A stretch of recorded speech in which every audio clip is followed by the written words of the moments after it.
ঢাকা শহরের রাতগুলোর একটা আলাদা স্বর আছে। দিনের তীব্র কোলাহল যেন হঠাৎ করে মিলিয়ে যায়, কিন্তু সেই নীরবতা শান্তির নয়, বরং অদ্ভুত একটা চাপা ভয়। আমি বহুবার টের পেয়েছি রাত 12টার পর থেকে ঢাকার কিছু কিছু জায়গা যেন অন্য এক জগতে ঢুকে যায়। সেদিন প্রায় এমনই সময়, কাজ শেষে কলাবাগান দিয়ে হেঁটে যাচ্ছি পান্থপথের দিকে।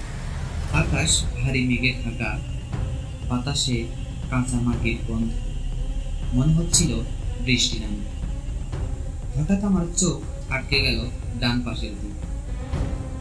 অন্ধকারে ডুবে থাকা একটা বিশাল জায়গা, যেখানে উঁচু উঁচু গাছ আর অসংখ্য পুরনো কবর ছড়িয়ে আছে। এটা সেই বিখ্যাত কবরস্থান পান্থপথ কলাবাগানে। ছোটবেলা থেকেই শুনেছি এই কবরস্থান নিয়ে ভয়ের অনেক গল্প। রাতে নাকি এখানে অদ্ভুত কান্নার শব্দ শোনা যায়, কখনো বা দেখা যায় আলো। আমি থমকে দাঁড়িয়ে গেলাম, মাথার ভেতর কৌতূহল কাজ করছিল, আবার বুকের ভিতর একটা চাপা ভয়ও। ভাবলাম এতদিন তো শুনেই গেলাম, আজ না হয়ে একটু দেখেই যাই।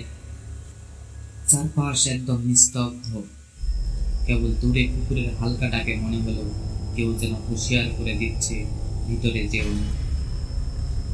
কিন্তু আমার পা অজান্তে কেন জানি এগিয়ে যাচ্ছিল কবরস্থানের দিকে। কবরস্থানের ভিতরে ঢুকতেই ঠান্ডা হাওয়া শরীর কাঁপিয়ে দিল। চারপাশে অস্পষ্ট আলো, পুরনো কবরগুলো ভাঙাচোরা, কোথাও লতা পাতা থেকে গেছে লেখা। সবচেয়ে আশ্চর্যের ব্যাপার, একটা জায়গায় দাঁড়াতেই মনে হলো চারদিক শব্দ হারিয়ে গেছে। শহরের গাড়ির আওয়াজ, মানুষের ডাক, কিছুই আর কানে আসছে না। আর তখনই কোথা থেকে যেন চাপা কান্নার শব্দ ভেসে এল। এতটা করুণ আর অসহায় সেই কান্না যে আমার বুকের ভেতরটা কেঁপে উঠল। আমি এক পাও নড়তে পারলাম না। কান্নার শব্দটা যেন হাওয়ায় ভেসে ভেসে আমাকে ঘিরে ধরছিল।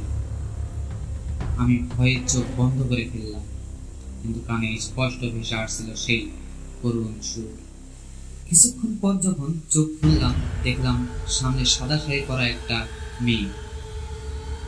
সে ধীরে ধীরে আমার দিকে এগিয়ে আসছে। তার মুখটা দেখতে পাচ্ছিলাম না, লম্বা চুলগুলো মুখের উপর ছড়িয়েছিল। আমি ভয়ে জমে গেলাম, মনে হলো যেন বরফ হয়ে গেছে।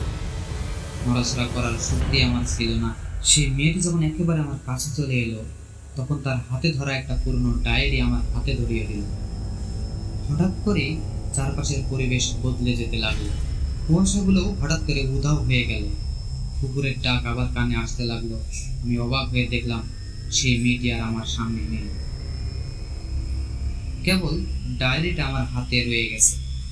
আমি ডায়েরিটা খুললাম, তাতে পুরনো হাতের লেখায় লেখা ছিল একটা করুণ গল্প। ডায়েরিটা থেকে জানতে পারলাম মেয়েটির নাম ছিল রত্না। সে ছিল একজন কবি। ভালোবাসার মানুষ তাকে ছেড়ে চলে যায়, আর সেই দুঃখে সে এখানেই শেষ নিঃশ্বাস ত্যাগ করে।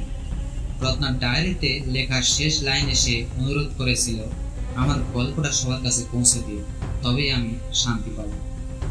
আমি ডায়েরিটা বুকে জড়িয়ে ধরলাম। আমি বুঝতে পারলাম রত্না কেন আমার কাছে এসেছিল। সে আমার সাহায্য চেয়েছিল। সে রাতে আমি আর কবরস্থান ভিতরে না থেকে সোজা বাসায় চলে গেলাম।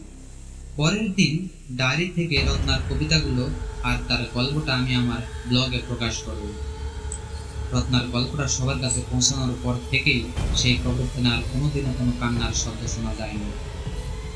সে রাত থেকে আমি আর কখনো সেই কবরস্থানেও ঢুকিনি। তবে আজও যখন রাত গভীর হয়, আমি দূর থেকে সেই কবরস্থানের দিকে তাকিয়ে দেখি, মনে হয় এই শহরের প্রতিটি নীরবতার মাঝে লুকিয়ে আছে হাজারো মানুষের অজানা গল্প। আর আমি জানি সেই গল্পগুলোর একজন নীরব দর্শক। তো বন্ধুরা, আজকের গল্পটা কিরকম লাগলো অবশ্যই কমেন্টে জানাবেন। সেই সাথে আজকের জন্য বিদায় নিচ্ছি। দেখা হবে কোনো নেক্সট এপিসোডে। সবাই ভালো থাকবেন, সুস্থ থাকবেন। আল্লাহ হাফেজ।